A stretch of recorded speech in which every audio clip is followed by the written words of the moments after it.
Welcome back, everybody, to the Michigan Trails Report podcast. I am your host, Tom Funk.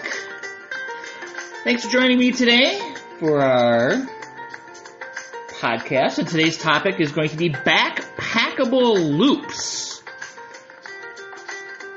This is a common question we see on our hiking forums. Where can I backpack where it's a loop? I'm sure you guys are probably going, yeah, there's this loop and that loop. You know the most popular ones, but I'm telling you, there's a lot of loops that you can backpack in the state of Michigan. That's what we're going to cover today. First, I'd like to thank our sponsor of this podcast, Nortive 8, maker of quality hiking footwear at a reasonable price, nortive8.com. I wear them. They are surprisingly comfortable. And I'd like to thank my friend Adam Main, who provides the bumper music to the podcast. Adam is a musician out of Kalamazoo. Thank you, Adam. All right, well, let's face it. I tell people until I am blue in the face that there are over 1,000 miles of backpackable opportunities on the North Country Trail. One-way trails, however, provide a few challenges. It usually means either arranging a ride to or from the starting point, or dropping off one car and then hopping in another to go back to the starting trailhead. Then, when you're done, you both have to throw your stinky carcasses back into someone's car and drive all the way back to the starting point. Personally, I use outfitters when using a one-way trail, and if one isn't available, I'll track down some sort of limousine service, shuttle service. Indian Trails works as well, because that actually goes between quite a few trailheads on the North Country Trail here in Michigan. Or heck, I know people that even used Uber and Lyft. And to be honest, using two cars when gas is $4 a gallon, especially if you're driving to the UP, come on, man, do the math. I'm sure a shuttle or an outfitter is cheaper, and most importantly, it doesn't suck time away from hiking like you lose when you move around two cars. All right, enough of the editorial. Why do we like loop hikes? Well, loop hikes sure make it easy on us. Mostly, it is we can start and end at the same location. In this guide, we'll briefly remind you of the most popular loops, but explore a little more depth into some of the lesser-known backpackable loops in Michigan, and even kind of get creative at the end.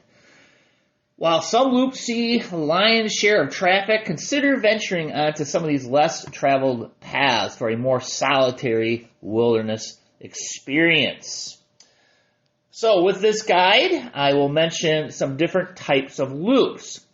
I will mention a loop on a connecting trail. These are loops that connect to a longer trail, usually the North Country. Isolated loop. Well, that's just a loop out in the countryside someplace, and it doesn't connect to anything at all. A figure eight. This is two or more loops interconnecting and sharing parts with each other. A lollipop. Well, a lollipop has a stem. You hike the stem to the actual loop, then when done with the actual loop, you hike the stem back. Barbell, two loops connected by a single trail. You hike one loop, walk the bar, hike the other loop, then hike the bar back to the first loop. Sometimes you even can start on the bar itself and you just double back on that bar between the two loops. And finally, there's hike and float. Say what? Hike and float? Yeah, hike and float. Hike the trail and float back to your starting point in a canoe or kayak. All right, the most popular loop out there is probably the Manistee River Loop. We all know about this. This also connects into the North Country Trail. Typically, it's 2 days and 1 night for folks. The thing is, this is by far the most popular one in Michigan. And keep in mind, it does connect to the North Country Trail, so you could actually turn this into a lollipop if you wanted to. Or, here's a pro tip for you. You can get really creative and do a barbell hike by combining the Manistee River Trail and the Fife Lake Loop. All right, number 2, is the Jordan River Loop. This also connects to the North Country Trail. This is also a 2-day, 1-nighter. The trick with this one is, unlike the Manistee River Loop, the Manistee you can disperse camp and there's campsites. Jordan River, there's only one place you can camp, and that's at Piney Bridge State Forest Campground. You cannot disperse camp here at all. Here's a pro tip for you guys. Arrive on Thursday at Piney Bridge. Then set up camp, and then the next morning, leave your camp set up, drive to Deadman's Hill, hike back to Piney Bridge, camp, and then the next day break down and then hike back to your car. How about that for an idea for you? Yeah, you're writing that one down, aren't you? All right, the next one, the Fife Lake Loop.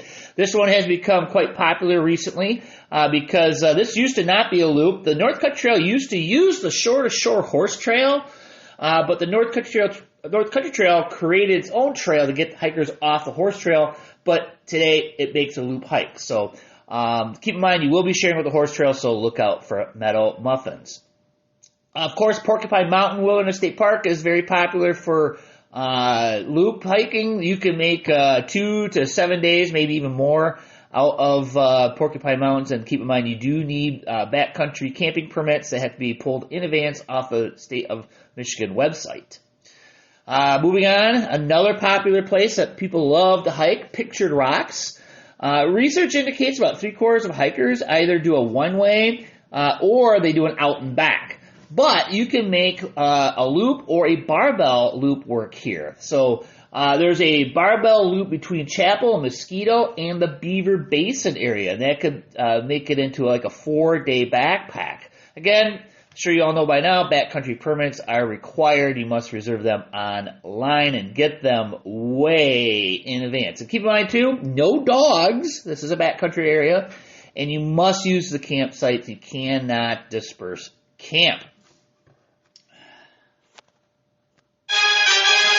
All right, these are some that you may have heard of, but you don't know much about. Probably the number one loop hike on this list is Hoist Lakes Loop, and that is between Grayling and Harrisville on M72. It's a 10,000-acre foot travel only area with 19 miles of trails, and it does make several figure eights, if you will. Again, about 19 miles. You can make probably 2-3 nights out of this one. There is last I knew there was a daily pass you had to pay for at the trailhead, and this is in the Huron-Manistee National Forest. So it's in high and dry country of the Huron. However, there are several lakes for you to swim in and, get your water. So, and again, if you don't like hiking or horses and bikes are allowed, this is a foot travel only area. And I have hiked it, had a wonderful time. The next one is the High Country Pathway. I'm sure you've seen this one out there on some of the hiking forums. This is an 80-mile loop. This is going to take you 7, 8, maybe 10 days to hike if you really slowed down. No permits. You can disperse camp. There are a bunch of established campsites on this loop as well. This is out in the Pigeon River State Forest. It's south of Onaway. There are a whole mess of trailhead accesses. A lot of people access at Clear Lake State Park or Shingle Mill State Forest Campground, but there's a bunch of other places. If you get your hands on the map, you'll see all the different access points. So it is a giant loop, open meadows, dense forests, river crossings, and a lot of people say it's really for the experienced backpacker due to its length and rugged conditions. The nice thing is you're constantly crossing roads. If you get into any sort of trouble, it's not like you're on Isle Royal and you may have to wait a few days. This is a totally hikeable and actually well-used pathway. Also connecting into the high country is the Shingle Mill. It's a much smaller loop that connects into it. It is about 15 miles. It's going to take you, probably, 2 days, 1 night to hike. So there are dispersed and designated sites in there, and most people access this at the Pigeon River Country State Forest Campground. I have hiked this as well. When I hiked it, this was a long time ago, guys, it was pretty brushy, wasn't that well maintained. My understanding is it is now. This is also the high country and the Pigeon River. These are great places to see elk, and I've seen elk in both of these areas. I saw an elk when I was coming to the trailhead at the Shingle Mill when I was up there many moons ago. So keep your eyes open for elk. All right. Uh-oh. I didn't know they had a loop. Here's a bunch of places where You can get a little creative, but these places do have loops. You may have to connect into something else. If you're looking for, a lot of these are shorter, but I'm telling you, you're probably not going to see another human on these hikes. So the first one I'll tell you about is connecting Muskelung State Park and Blind Sucker Loop. So technically it's a barbell. It's more like a lollipop. This connects into the North Country Trail, 23 miles out and back with the lollipop. It's going to take you, it's probably 2, 3, 4 days maybe of camping. There are permits required to camp at Lake Superior State Forest Campground, Blind Sucker number 1, Blind Sucker number 2, and of course Muskelung State Park.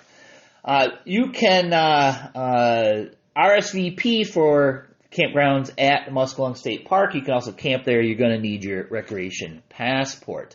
So you do have the choice of those 3 state forest campgrounds in the state park. Dispersed camping is allowed, again, more than 1 mile from these places, and is not allowed in the state park. So you can start at Blind Sucker and hike to Muskelung and camp. The next day, hike back to Lake Superior State Forest Campground, and then back to Blind Sucker, and there's your 3 nights right there. And pro tip, hike during late August, as this area is covered in blueberries. So you can actually, in my 50 hikes in the Upper Peninsula and 50 hikes on the North Country Trail books, you can piece these 2 trails together for a wonderful, isolated and quiet backpacking adventure. Tequamanon Falls State Park, probably the most underrated backpacking destination in the state of Michigan. Everybody and their brother goes to Porcupine Mountains. They go to Pictured Rocks. They go to Manistee River Loop. There are loops and backcountry campsites at Tequamanon Falls State Park. You can make this as short or as long as you want. You will need your recreation passport. You'll need it for parking, and you do need to make reservations for not only the backcountry campsites, but also the campgrounds. So there are walk-in sites that are non-reservable at Tequamanon. However, the backcountry sites are totally reservable, so you must make those online. And again, no dispersed camping in Tequamanon Falls State Park. So it's best described as a figure 8 with lollipop stems at both ends of the park. So a pro tip is there is a shuttle service there. Jordan Shuttle Service. Have them pick you up at the Rivermouth Campground and drop you off at County Road 500 on the other end of the park, or even Culhane Lake or the mouth of the Two-Hearted River, and then hike back to the river mouth, incorporating these loops along the way. And that is a hike that, now that I see that they are making, you get backcountry permits, I would think that it'd be more popular than it is, but there's still quite a few backcountry sites open reservations. So if you're interested in that, get on it and pull your permits. Well, let's head to the southern Lower Peninsula and check out one here. This is Yankee Springs Recreation Area. Now, another question I see all the time is people live in southern Lower Michigan, they don't want to drive more than an hour or 2, and they want to go backpacking. And 90% of us say, Manistee River Loop, not realizing it's 3 or 4 hours away.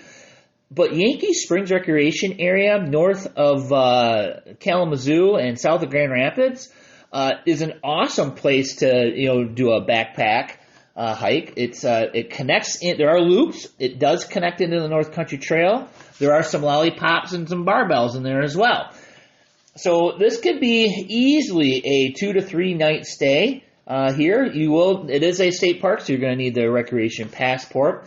There is a rustic campground at Deep Lake. There is a modern campground at Gun Lake.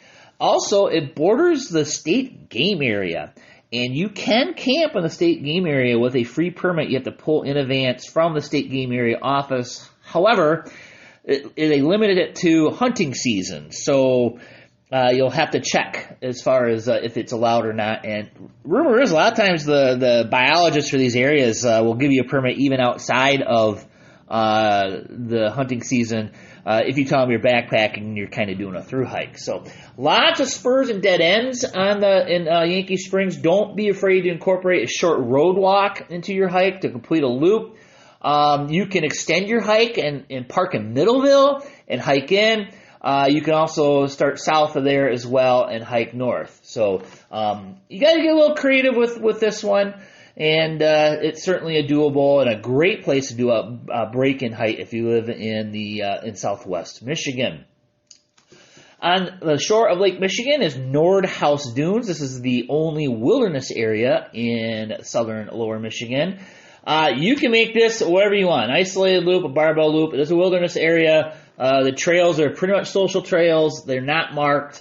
And it's just a great place to go exploring. You can make, a lot of people make 2 nights work out of this. They'll hike the beach and then they'll move inland and then they'll hike back is what they'll do.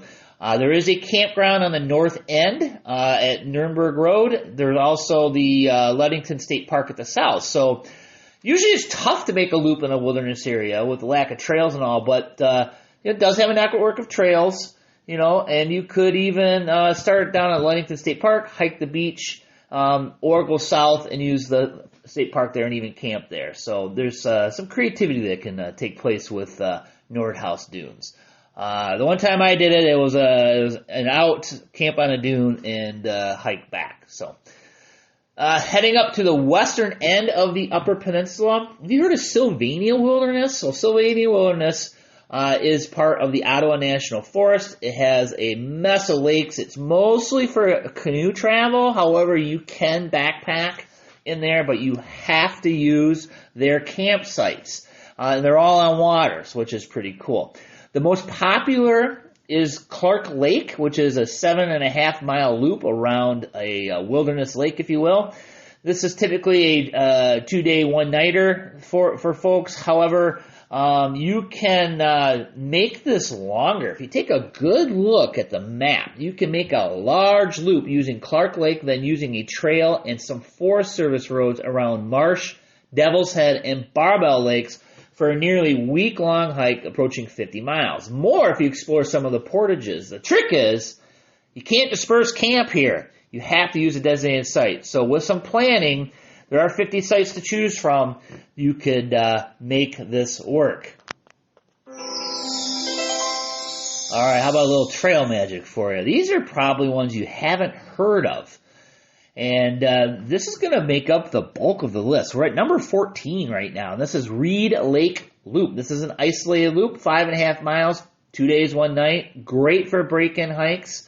It is in the Huron National Forest and just comprises of several small loops, mostly for hiking campers that camp at the State Forest Campground there.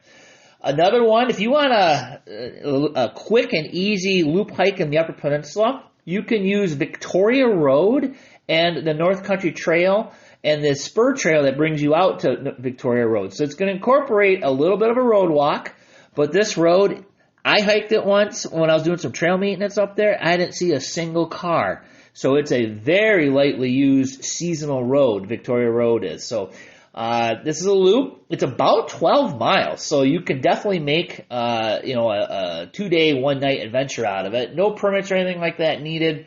So it is using a spur trail and the North Country Trail, and it's a great way to get a taste of this rugged area. And the pro tip here is you're going to have to load up on water because it's kind of a high and dry area. Craig Lake State Park. Yeah, that's that state park west of Marquette that canoers also use. But did you know there's a loop that goes around the lake and it connects into the North Country Trail? And with recent trail creation in the area, I think this place may get a lot more use than it has in the past. So this is a lollipop or a loop hike, if you will, and it does connect to the North Country Trail. The loop itself around the lake is about 9 miles, but you can make this even longer. Because the trail actually starts at, I'll say this, the paved road to the west is US 41, and then you can hike that to Craig Lake, make some loops out of that, and then even hike over to McCormick Wilderness. Or just park at one or the other, do a lollipop. This is a great remote, rugged area. Moose are in the area, and backcountry camping is allowed outside of Craig Lake State Park, but inside Craig Lake State Park, you have to pull permits, and they are on the Michigan DNR website. And with the Michigan Trails report that I do, updating you guys on reservation systems, has it ever been full at Craig Lake? It's always got availability. So, but with this trail getting off the road and into the woods, maybe it'll get more popular. See, Marquette, Noak Ski Area, and County Road 500. So this is a loop, and it's about 40 miles, so it's going to take you a while. You use County Road 510, the Noak Ski Trail, and the North Country Trail to make a loop 40 to 50 miles in length, depending on how you want to do it. So the Marquette area has a great network of trails, and all you're doing there is looking at the trail map and basically creating an adventure for yourself there, utilizing some of these other trails in the area. So this can be as long or as short as you want it to be. It's just for those that want to get a little creative, this would be a nice spot. On the North Country Trail, we have Sheck's Place to Kalkaska. Now, this is a part of the North Country Trail. Back in the day, it was just a horse trail. And just like with Fife Lake, North Country Trail got the trail off the horse trail, created a loop. This loop is 50 miles, people. This is going to take you, 3 to 5 days, 2 to 4 nights in the backcountry, maybe 5 nights if you want to do 10 miles a day. And so you only need permits at the campgrounds along the area. And you have Sheck's Place at one end. You have Guernsey Lake. Dispersed camping is allowed.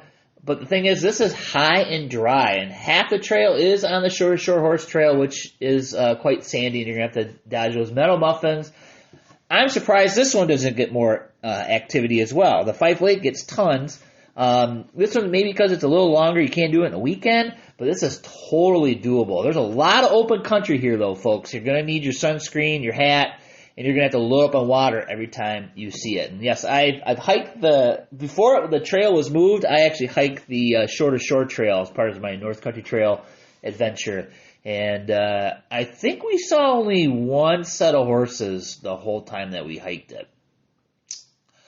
All right, North Country Trail and the Sand Lake Quiet area. And this is supposedly a very peaceful, less traveled section of the North Country Trail, which it is. And you just combine it with loops around Sand Lake, which is near the Traverse City area. About 15 miles worth of loops. And we're talking, probably 2 days, 1 night, dispersed camping in the area. And you can access at Guernsey Lake Road. Bring a water filter because you're going to be taking out of the lakes in the area. I'm not sure other than I think there is a water pump nearby, but when I hiked it, I don't remember. Actually, I do remember. There was a water pump and it wasn't working. So when you see water, obviously load up. Number 21, Wakely Lake Recreation Area. This one is off of M72, and it's just a small loop.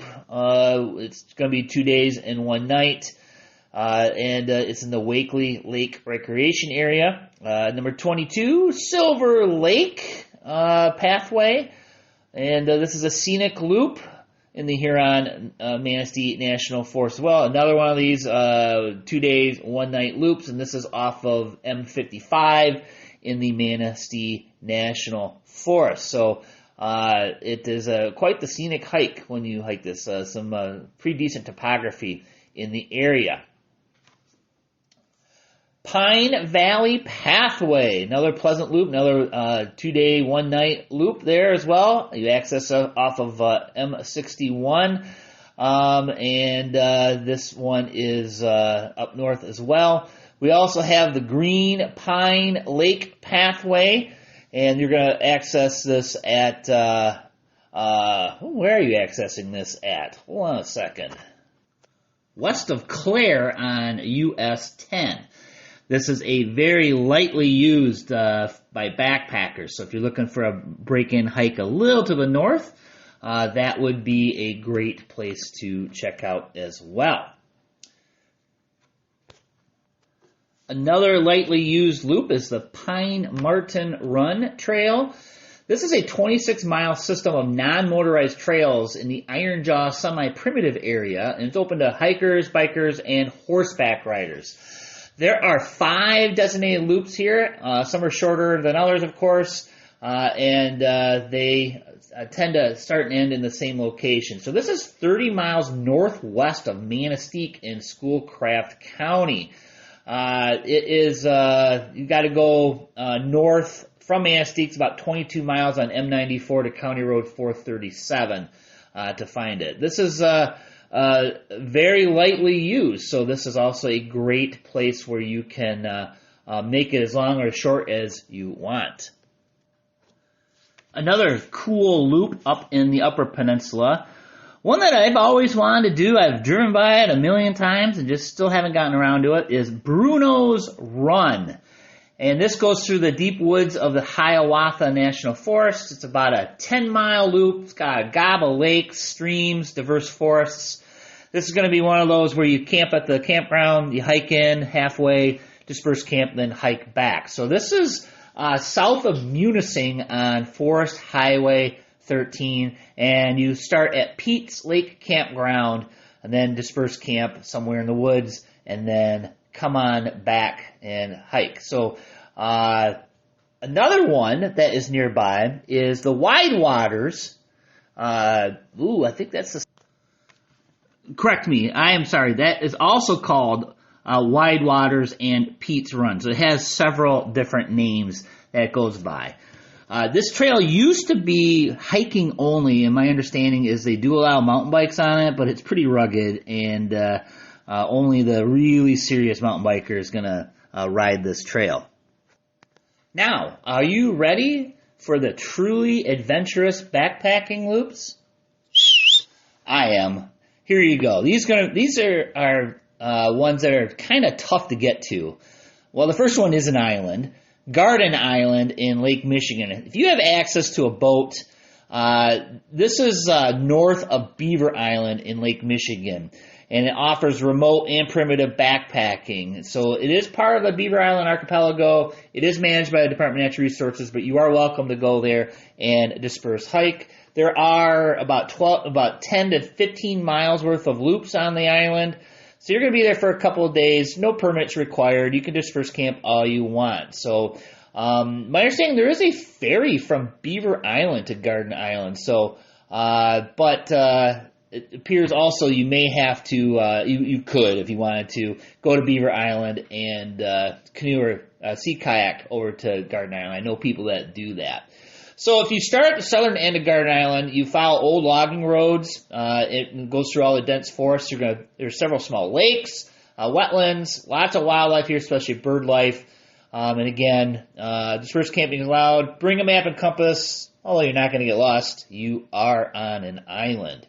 Another island, of course, is the Beaver Island. Now, Beaver Island has a lot of people living on it, but a big chunk of the island is actually owned by the Department of Natural Resources. So you can combine a mix of trails and roads into creating a variety of loop hikes.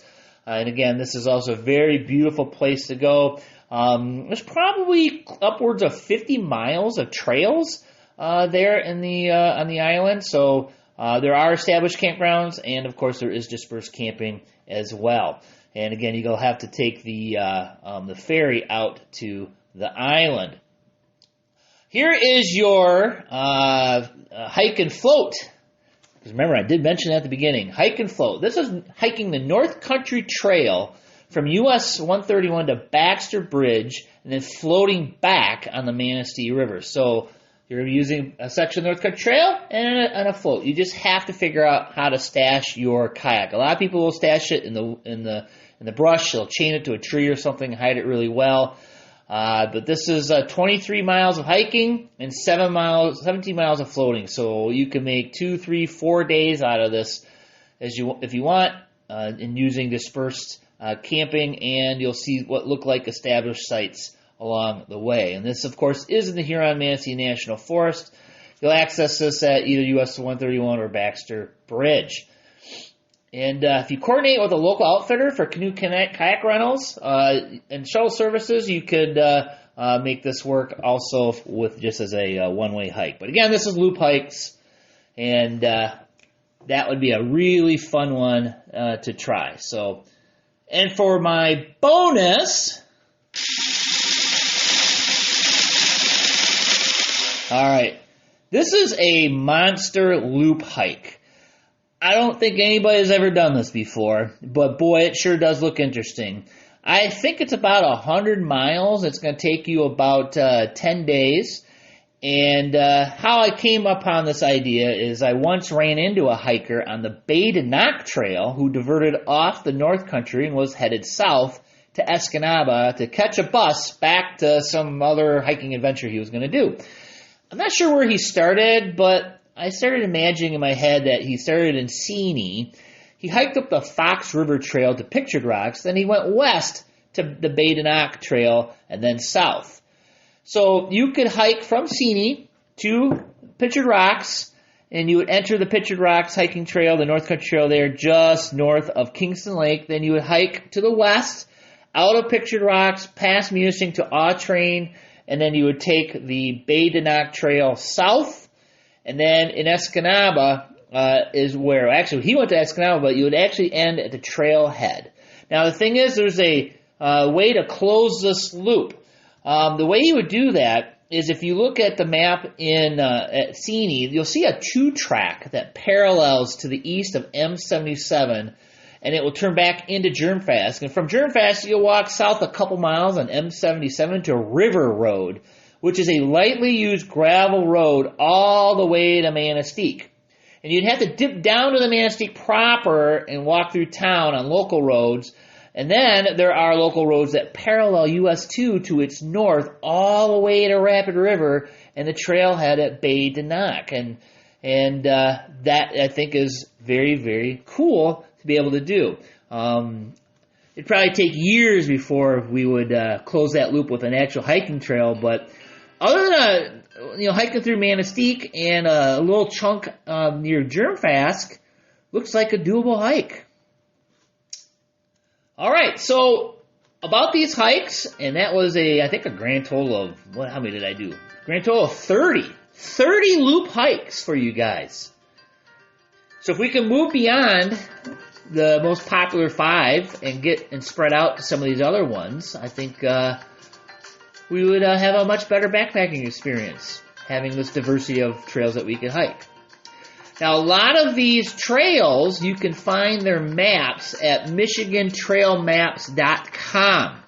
You can also find a lot of these by Googling the name and finding maps online. Doing my research, there were maps for every single one of these trails, with the exception of this, my bonus material, which you just have to use a road map and find your way around. So these loops provide a diverse range of backpacking experiences, from remote island adventures to challenging inland trails. So always remember to follow leave no trace principles, check local regulations before embarking on any hiking trip. All right, thanks for joining me today on this episode of the Michigan Trails Report and Loop Hikes. Thanks to our sponsor, Nortive8, Nortive8.com, and thanks to my friend Adam for providing the music. And we will see you again next week.